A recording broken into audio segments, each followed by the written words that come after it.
आज हम आईएसएस जैसे मिशन में एस्ट्रोनॉट्स को देखते हैं जो स्पेस में अपनी जिंदगी गुजार रहे हैं। हमारे पास मार्स तक जाने की प्लानिंग और रोवर्स हैं जो उसके सरफेस को एक्सप्लोर कर रहे हैं। स्पेसएक्स और इसरो जैसी एजेंसीज आज भी नए मिशन लॉन्च कर रहे हैं, लेकिन आज से 70 साल पहले ऐसा कुछ भी नहीं था। लोग स्पेस के बारे में ज्यादा कुछ नहीं जानते थे। और आज की मेरी ये वीडियो सबसे इंटरेस्टिंग होने वाली है, क्योंकि आपको इस वीडियो में स्पेस में जाने वाला सबसे पहले ऑब्जेक्ट की कहानी सुनने मिलेगी।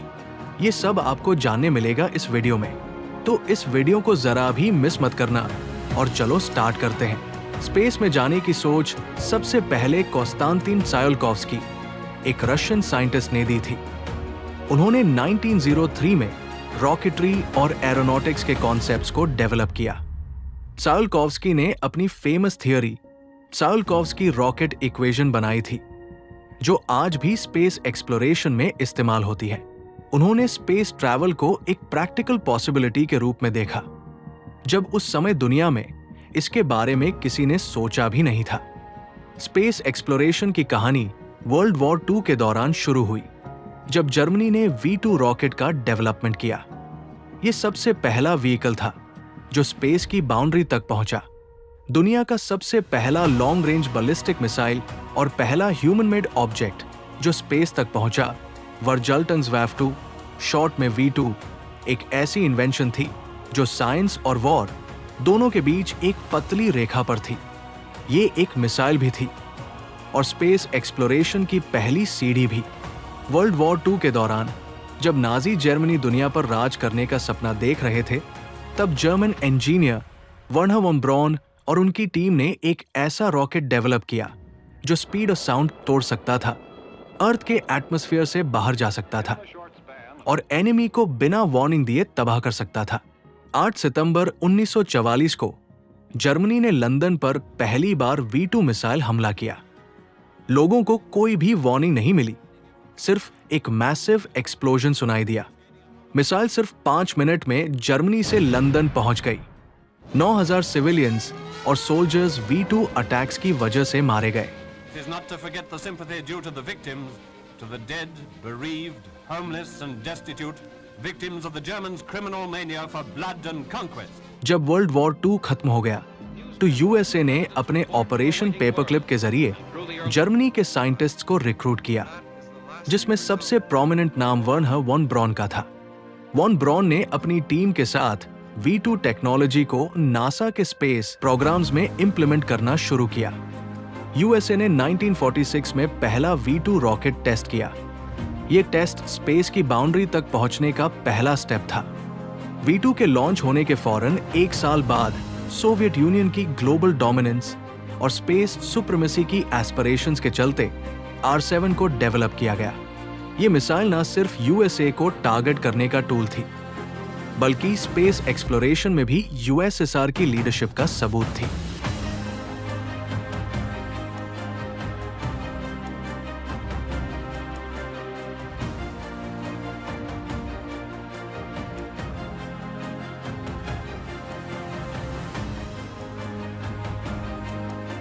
यह मिसाइल 1957 में सक्सेसफुली लॉन्च हुई थी और इसके सक्सेस के बाद सोवियत यूनियन ने स्पेस एक्सप्लोरेशन में भी अपना नाम बनाया।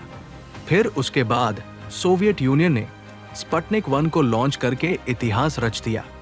दुनिया में यह पहली बार हो रहा था। 4 अक्टूबर 1957 को लॉन्च हुआ। यह सैटेलाइट कोल्ड वॉर की शुरुआत करता है। इस लॉन्च के बाद यूएसए ने भी अपना पहला सैटेलाइट लॉन्च करने की तैयारी शुरू कर दी। नासा का ऑफिशियल फॉर्मेशन 1 अक्टूबर 1958 को हुआ, लेकिन यूएसए का पहला आर्टिफिशियल सैटेलाइट एक्सप्लोरर 1 था, जो 31 जनवरी 1958 को लॉन्च किया गया था। यह सैटेलाइट नासा से पहले US army ballistic missile agency और जेट प्रोपल्शन लैबोरेटरी ने मिलकर डेवलप किया था। और अगर नासा की बात करें तो इसका पहला ऑफिशियल सैटेलाइट पायोनियर 1 था, जो 11 अक्टूबर 1958 को लॉन्च किया गया था, लेकिन यह मिशन फेल हो गया। नासा का पहला सक्सेसफुल सैटेलाइट एक्सप्लोरर 6 था, जो 7 अगस्त 1959 को लॉन्च किया गया, यानी स्पुतनिक के लॉन्च होने के भी 2 साल बाद। लेकिन जब तक नासा ने अपना पहला सैटेलाइट लॉन्च किया था, तब सोवियत यूनियन ने लूना 1 को लॉन्च किया। लूना 1, जिसे मिचता भी कहा जाता है, सोवियत यूनियन का पहला स्पेस मिशन था जो चंद्रमा के पास से गुजरने वाला और हेलियोसेंट्रिक ऑर्बिट में एंटर होने वाला पहला ह्यूमन मेड ऑब्जेक्ट बना। 2 जनवरी 1959 को लॉन्च होने के बाद ये चंद्रमा के 5,995 किलोमीटर पास से गुजर गया, लेकिन नेविगेशन एरर के कारण उस पर क्रैश नहीं हो सका। इसने पहली बार अर्थ के मैग्नेटिक फील्ड की बाउंड्री, जो 36,000 किलोमीटर तक फैली हुई है, उसके बारे में बताया और सोलर वाइंड डिटेक्ट की, जो स्पेस फिजिक्स के लिए एक बड़ा ब्रेक थ्रू था। ये एक आर्टिफिशियल प्लैनेट जैसा बन गया जो आज भी सन के ऑर्बिट में घूम रहा है।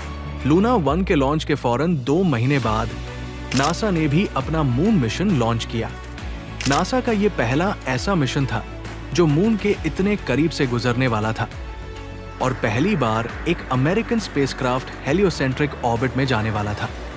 इसे आज पायोनियर 4 के नाम से जाना जाता है। पायोनियर 4 एक अमेरिकन रोबोटिक स्पेस प्रोब थी जिसे नासा और JPL ने लॉन्च किया था। यह मिशन 3 मार्च 1959 को लॉन्च हुआ था और इसका प्राइमरी गोल मून के पास से गुजरना और इंटरप्लैनेटरी स्पेस में एंट्री करना था। यह पायोनियर प्रोग्राम का एक हिस्सा था जो यूनाइटेड स्टेट्स का पहला मेजर स्पेस एक्सप्लोरेशन इनिशिएटिव था। इसका ऑब्जेक्टिव मून के पास से फ्लाई बाय करना था और मून के सरफेस का डेटा कलेक्ट करना था और फिर उसके बाद इंटरप्लैनेटरी कॉस्मिक रेडिएशन और मैग्नेटिक फील्ड मेजर करना था। साथ ही नासा का ट्रैकिंग और कम्युनिकेशन सिस्टम टेस्ट करना था, जो एक बहुत इंपॉर्टेंट हिस्सा होता है स्पेस एक्सप्लोरेशन का। पायोनियर 4 सक्सेसफुली मून के पास से 58,983 किलोमीटर की दूरी पर से गुजर गई। ये पहली सक्सेसफुल अमेरिकन स्पेसक्राफ्ट थी जो इंटरप्लैनेटरी स्पेस में पहुंची। इसमें एक फोटोइलेक्ट्रिक सेंसर इंस्टॉल था जो ल्यूनर सरफेस की इमेजिंग के लिए डिजाइन किया गया था, लेकिन मून के इतने दूर होने की वजह से इमेजिंग पॉसिबल नहीं हो पाई।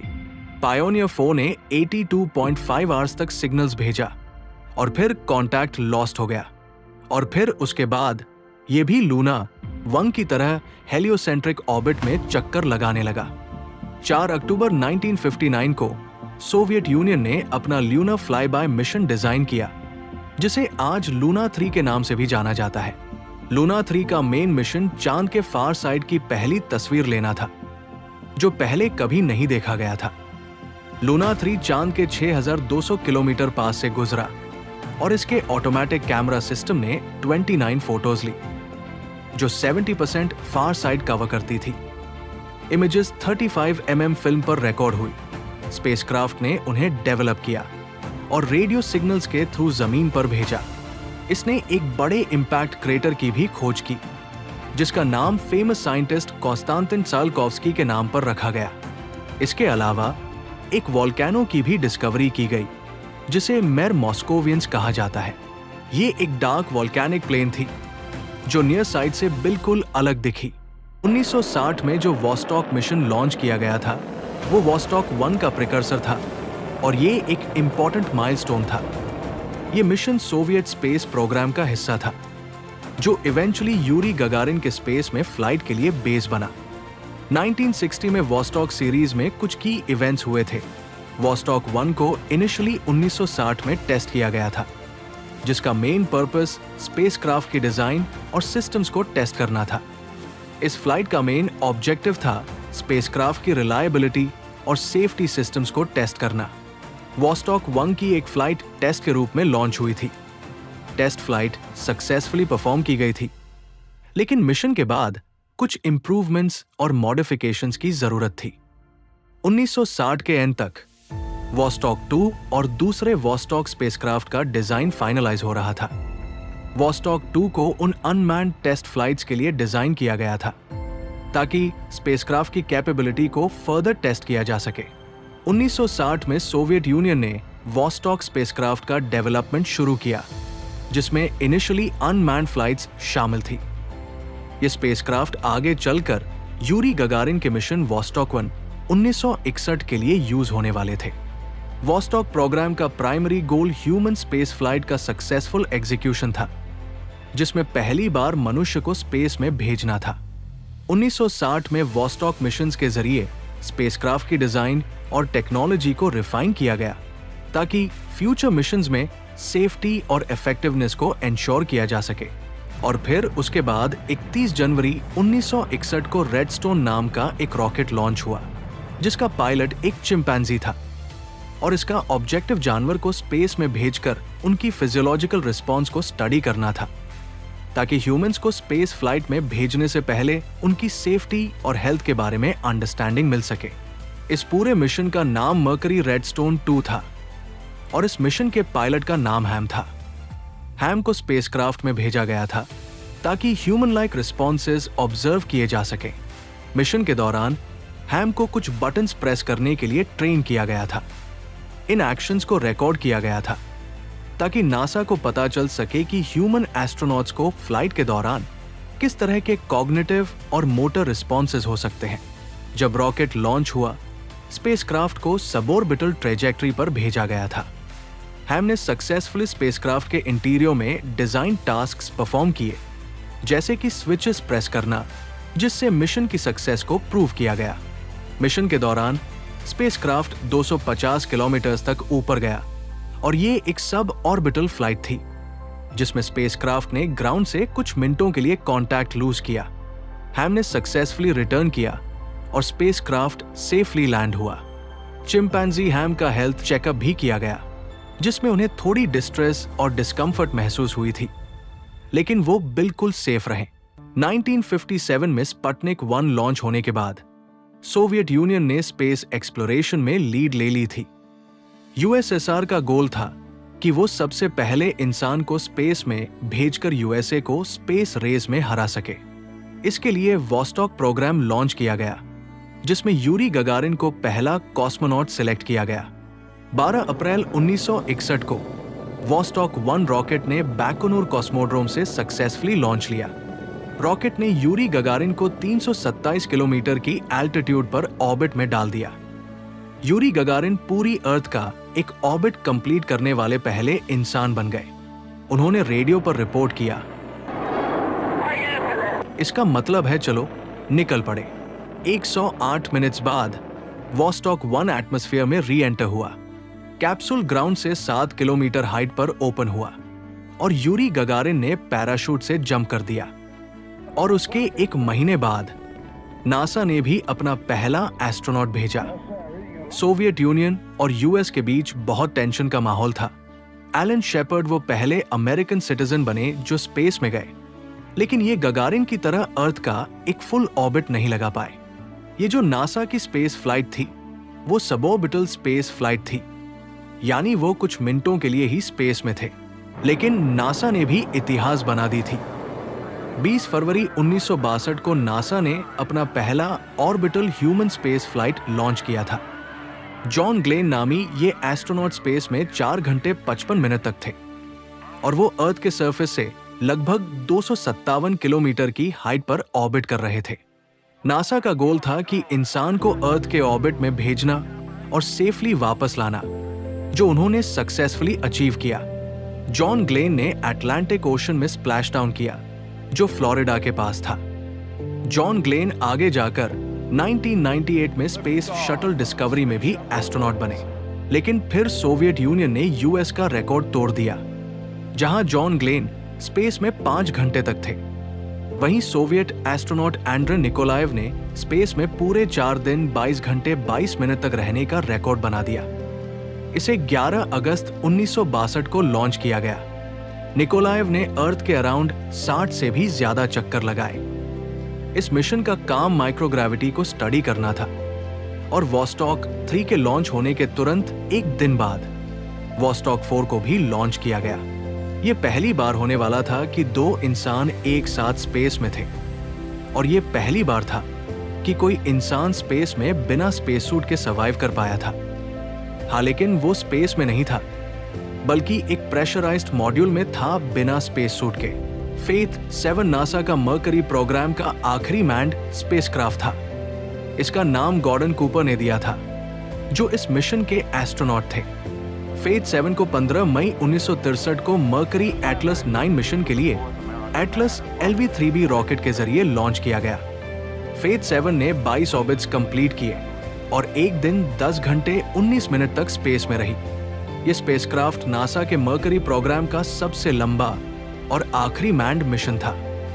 इस मिशन का primary objective long duration human space flight का टेस्ट करना था। इसने एक दिन 10 घंटे तक स्पेस में ऑपरेट किया, जो उस वक्त सबसे लंबा यूएस स्पेस मिशन था।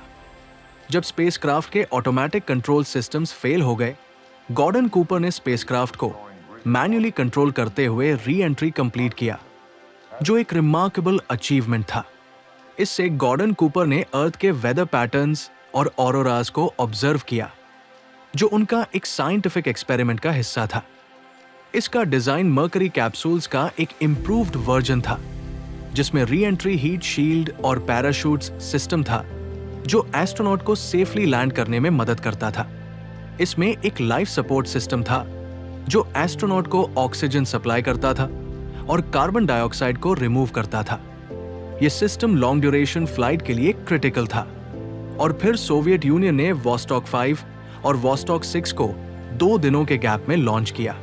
वॉस्टॉक 5 अपने जमाने का सबसे लंबा ह्यूमन स्पेस मिशन था और वॉस्टॉक 6 में पहली बार कोई औरत स्पेस में जाने वाली थी। 14 जून 1963 को एस्ट्रोनॉट वेले बाइकॉव्स्की को स्पेस में भेजा गया। इन्होंने अर्थ के आसपास 80 से भी ज्यादा चक्कर लगाए। ये मिशन 8 दिन का था, लेकिन बैड वेदर और हाई रेडिएशन की वजह से इसे शॉर्टन करना पड़ा। और फिर इसके 2 दिन बाद यानी 16 जून 1963 को एस्ट्रोनॉट वैलेंटीना तेरेशकोवा को भी स्पेस में भेजा गया। वो स्पेस में 2 दिन 22 घंटे 50 मिनट तक थी और अर्थ के आसपास 40 से भी ज्यादा चक्कर लगाए। दोनों स्पेसक्राफ्ट 5 किलोमीटर के डिस्टेंस पर ऑर्बिट में गए, लेकिन डॉक नहीं कर पाए क्योंकि उनके स्पेसक्राफ्ट में डॉकिंग पोर्ट नहीं था। अगर हम तेरेशकोवा की बात करें तो स्पेस में जाने से पहले वो एक टेक्सटाइल वर्कर थी और एक एमेच्योर स्काई डाइवर भी थी। वोस्टोक प्रोग्राम की प्लानिंग वॉस्टॉक के बाद स्पेस एक्सप्लोरेशन में ज्यादा एडवांस्ड मिशंस के लिए की गई थी। वॉस्टॉक में एक ही कॉस्मोनॉट को स्पेसक्राफ्ट में भेजा जाता था, लेकिन वोस्टोक में मल्टीपल क्रू मेंबर्स को एक स्पेसक्राफ्ट में भेजने का प्लान था। वोस्टोक 1 का मेन गोल था मल्टी क्रू फ्लाइट को टेस्ट करना। इस फ्लाइट में 3 कॉस्मोनॉट्स को एक स्पेसक्राफ्ट में भेजा गया। पहली बार एक क्रू में एक इंजीनियर और एक डॉक्टर को भी भेजा गया, जो स्पेस फ्लाइट के दौरान उनके हेल्थ और साइंटिफिक एक्सपेरिमेंट्स की जिम्मेदारी रखते थे। ये मिशन पहली बार एक स्पेसक्राफ्ट में 3 कॉस्मोनॉट्स को भेजने में सफल रहा। मिशन में कॉस्मोनॉट्स को प्रेशर सूट्स नहीं पहनाया गया क्योंकि स्पेसक्राफ्ट में कम जगह थी और एक स्पेशलाइज्ड सूट की डिजाइनिंग से इन्हें नॉर्मल क्लोथिंग के साथ भेजा गया। वोस्टोक 1 का मिशन 24 घंटे से भी ज्यादा चला। वोस्टोक 2 मिशन एक हिस्टोरिक सोवियत स्पेस मिशन था, जो 18 मार्च 1965 को लॉन्च किया गया था। यह मिशन स्पेस एक्सप्लोरेशन की दुनिया में एक मेजर माइलस्टोन था, क्योंकि इस मिशन के दौरान अलेक्सी लियोनोव ने पहली बार स्पेस वॉक किया। यह मिशन वोस्टोक प्रोग्राम का दूसरा फ्लाइट था, जिसमें मल्टी क्रू स्पेसक्राफ्ट को स्पेस में भेजा गया था। मिशन के दौरान लाइफ सपोर्ट सिस्टम्स को भी टेस्ट किया गया, जिसमें कॉस्मोनॉट्स को स्पेसक्राफ्ट में कैसे सर्वाइव करते हैं और उनको किस तरह की सेफ्टी मेजर्स की जरूरत होती है, ये चेक किया गया। एक्स्ट्रा वेहिकुलर एक्टिविटी के दौरान उन्होंने स्पेसक्राफ्ट से 5 मीटर्स दूर तक ट्रैवल किया। स्पेस में उन्होंने अपने टेदर को टाइटली होल्ड किया था ताकि उन्हें स्पेसक्राफ्ट से दूर ना जाना पड़े। उनका स्पेस सूट इतना टाइट हो गया था कि उन्हें वापस स्पेसक्राफ्ट में एंटर करने में काफी मुश्किल हुई। लियोनोव ने अपने सूट को डिफ्लेट किया, जिससे वो स्पेसक्राफ्ट में सेफली वापस आ सके। वोस्टोक 2 एक ग्राउंड ब्रेकिंग मिशन था, जिसमें स्पेसवॉक की मदद से इंसान ने अपनी फिजिकल और टेक्निकल लिमिट्स को टेस्ट किया। इस मिशन ने स्पेस एक्सप्लोरेशन के सफर में एक नए दौर की शुरुआत की, जिसमें कॉस्मोनॉट्स को स्पेस के बाहर जाने और स्पेस में काम करने की एबिलिटी मिली। अलेक्सी लियोनोव का स्पेस वॉक आज भी स्पेस एक्सप्लोरेशन की हिस्ट्री का एक पिवटल मोमेंट है।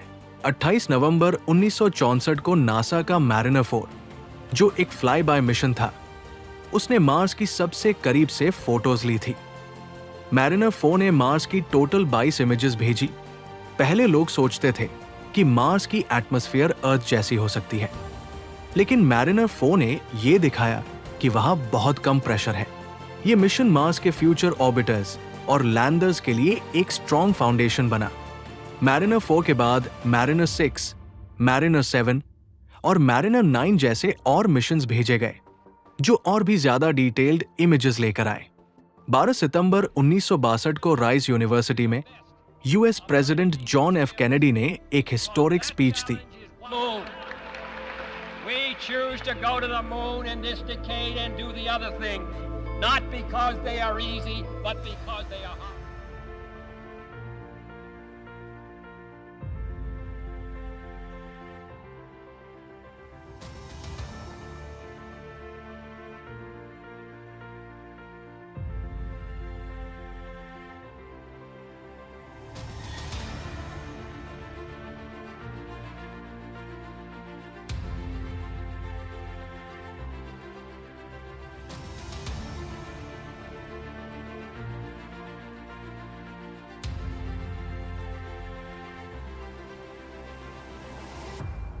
लेकिन अपोलो मिशन का पहला लॉन्च ही फेल रहा, जिसमें 3 एस्ट्रोनॉट्स की जान भी गई थी।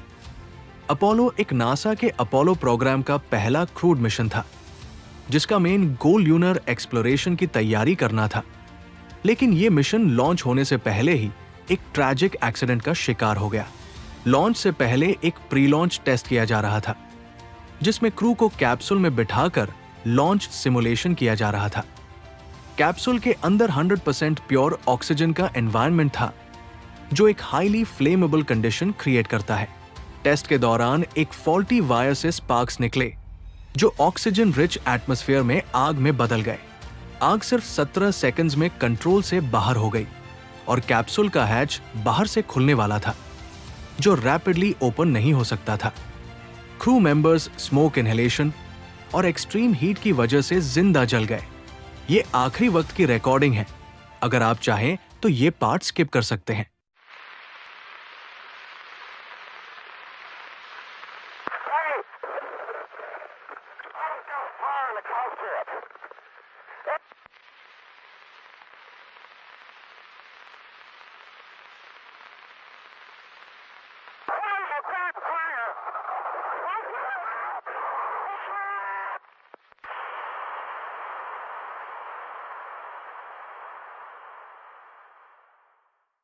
अगर अपोलो 1 का एक्सीडेंट नहीं होता तो नील आर्मस्ट्रॉन्ग की जगह कोई और एस्ट्रोनॉट पहला इंसान चांद पर कदम रख सकता था।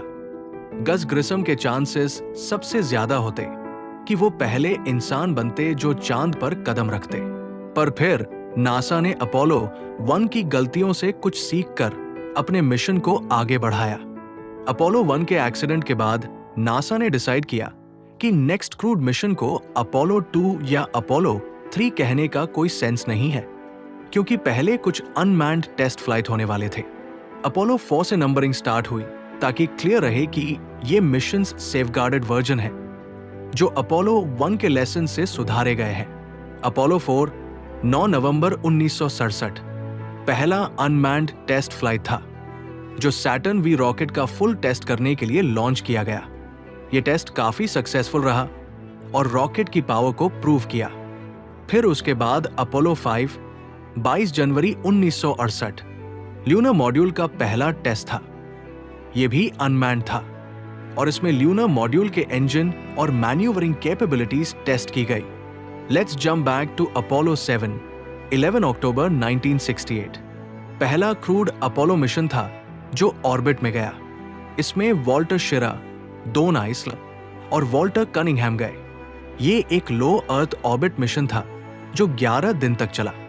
इसका main purpose Apollo command module को टेस्ट करना था ताकि फ्यूचर मिशंस के लिए सेफ हो सके। मिशन 100% सक्सेसफुल रहा और इसने नासा को कॉन्फिडेंस दिया कि अब वो मून की तरफ बड़े मिशंस प्लान कर सकती है। अपोलो 8 नासा का पहला क्रूड मिशन था जो मून के ऑर्बिट तक गया। ये मिशन 21 दिसंबर 1968 को लॉन्च हुआ और 27 दिसंबर 1968 को सेफली अर्थ पर वापस आया। ये मिशन स्पेस एक्सप्लोरेशन के लिए एक हिस्टोरिक माइलस्टोन था, क्योंकि पहली बार ह्यूमंस ने अर्थ ऑर्बिट से बाहर जाकर मून का चक्कर लगाया और वापस आए।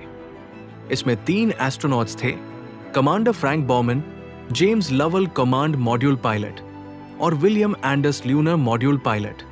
ये तीनों पहले इंसान थे जो अर्थ के ऑर्बिट के बाहर गए और मून का चक्कर लगाने वाले भी पहले इंसान बने।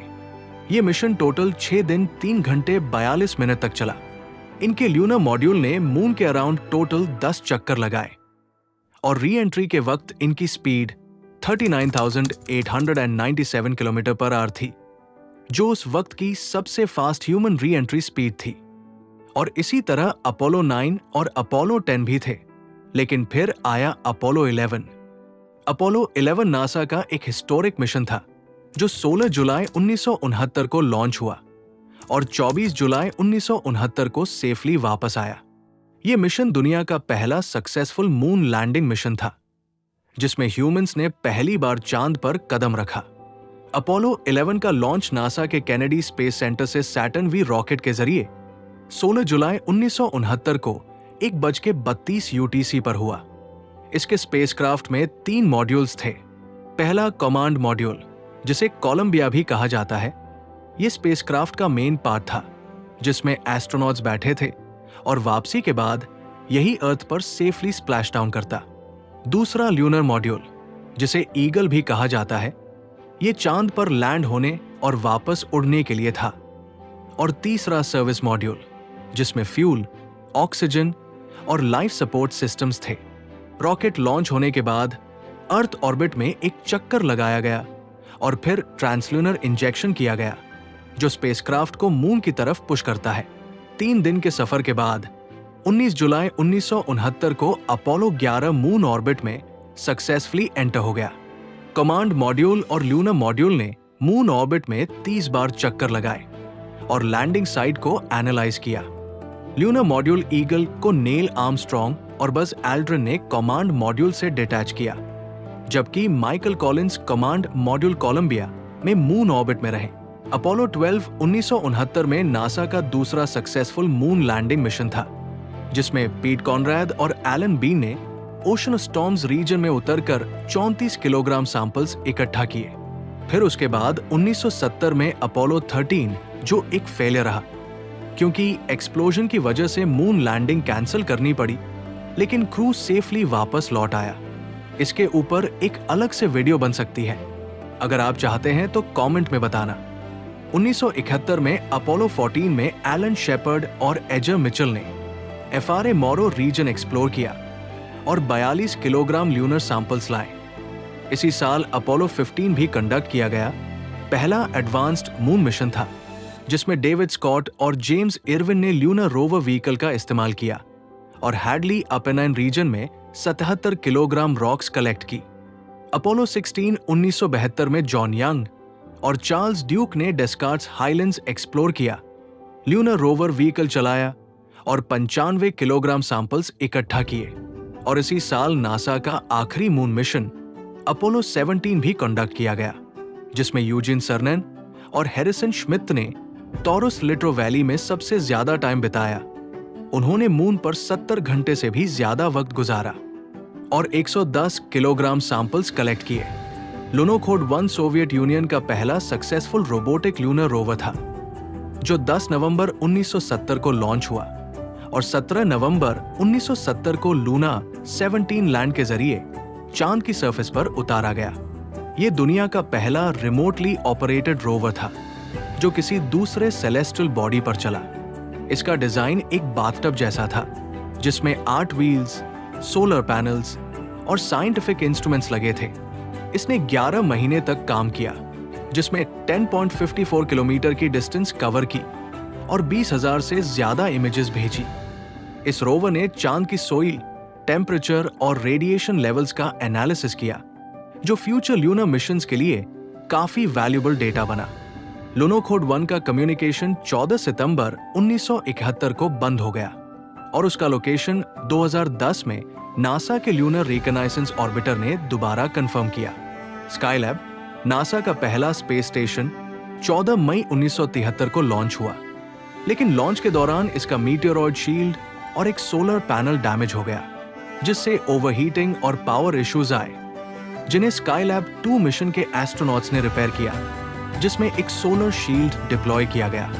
उसके बाद स्काईलैब 3 मिशन ने माइक्रोग्रेविटी और सोलर ऑब्जर्वेशंस किए, और स्काईलैब 4 मिशन, जो सबसे लंबी मिशन थी, उसमें कॉमेट कोहते का ऑब्जर्वेशन और फिजियोलॉजिकल एक्सपेरिमेंट्स किए गए। लेकिन स्पेस शटल डिलेज की वजह से स्काईलैब को ऑर्बिट में मेंटेन नहीं किया जा सका, और 11 जुलाई 1979 को ये अर्थ के एटमॉस्फेयर में री एंटर हो गया, जिसमें उसके फ्रैगमेंट्स ऑस्ट्रेलिया के वेस्टर्न रीजन में गिर गए। फिर भी ये मिशन आईएसएस के ग्राउंड वर्क और long duration space flight research के लिए एक बड़ा सक्सेस था। पायोनियर 10 नासा का एक हिस्टोरिक स्पेस प्रोब था, जो 2 मार्च 1972 को लॉन्च हुआ और पहला स्पेसक्राफ्ट बना जो जुपिटर के पास तक पहुंचा और सोलर सिस्टम से बाहर निकलने वाला पहला ह्यूमन मेड ऑब्जेक्ट बना। इसका प्राइमरी मिशन जुपिटर और इंटरस्टेलर स्पेस का स्टडी करना था।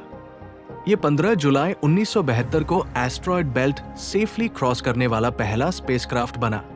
3 दिसंबर 1973 को जुपिटर के पास पहुंचा और वहां के मैग्नेटिक फील्ड, रेडिएशन बेल्ट्स और एटमॉस्फेयर की इमेजेस भेजी। उसके बाद ये 1983 में सोलर सिस्टम से ऑफिशियली बाहर निकल गया और 23 जनवरी 2003 को इससे लास्ट सिग्नल मिला।